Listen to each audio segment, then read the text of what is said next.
Ce que votre armée a fait à Gaza à l'occasion de l'opération Plomb durci, c'était un acte d'humiliation et vous avez semé la terreur. Vous avez broyé la zone économique de Gaza, du nord de la bande de Gaza. Elle n'était pas plus haute que 40 cm. Tous les bâtiments étaient broyés sur des kilomètres. Et ça, c'est pas un acte militaire. C'est bien un acte d'humiliation, c'est bien un acte de terrorisme. Et votre pays mène une politique terroriste. Et donc, on a des terroristes en face de terroristes, si vous voulez. Vous êtes venus nous faire avec les images à l'appui et les Français qui vont suivre cette commission n'ont pas vu les images. Mais des images de propagande, vos images de propagande que vous distillez peut-être en Israël pour convaincre les Israéliens de financer votre armée, de financer vos actes. Moi, au moment où je vous écoutais, j'ai aussi une pensée pour Salah Hamouri. Parfois, dans les relations diplomatiques, on fait des actes. Quand la Chine a accueilli le président Macron, elle a fait un acte pour libérer un Français qui était en prison, et de manière à ce qu'on puisse avoir des relations, parce qu'il y avait un doute sur sa condamnation, etc.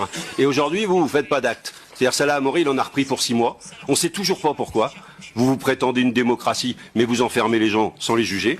Et vous peut-être que quand on vous pose des questions embarrassantes, je l'ai vu tout à l'heure, sur la question de l'Iran, sur la question de la bombe atomique, vous dites, moi, je suis pas là pour faire de la politique. Vous faites de la politique depuis le premier mot que vous avez cité. Et vous ne répondez pas aux questions qui vous embarrassent. Alors, c'est vrai que vous êtes le bras armé de ces terroristes, de ce terrorisme d'État.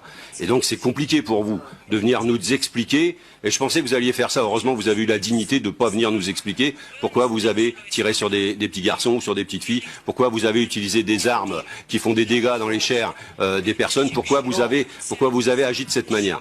Vous prétendez défendre une frontière. La frontière, votre État ne l'a pas reconnue. Il n'y a pas de frontière. Et la ligne de Gaza, c'est une ligne d'armistice, mais qui n'est pas, que vous ne considérez pas, vous, votre État, comme une frontière. Et donc, vous ne défendez pas une frontière. Ensuite, la légitime défense s'entend d'État à État. C'est-à-dire, est-ce que vous avez eu en face de vous une armée qui justifiait la légitime défense de l'armée d'Israël au regard justement de la réglementation internationale.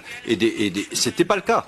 Et vous avez bien vu qu'en face de vous, vous aviez des jeteurs de cailloux, peut-être vous avez des gens qui faisaient voler des cerfs-volants, peut-être vous avez des pneus brûlés, vous appelez ça la terreur. Moi, quand je manifeste sur le port du Havre, parfois les dockers font brûler des pneus et ça fait la même fumée et c'est un acte de résistance. Aujourd'hui, les Palestiniens ont droit à cette résistance.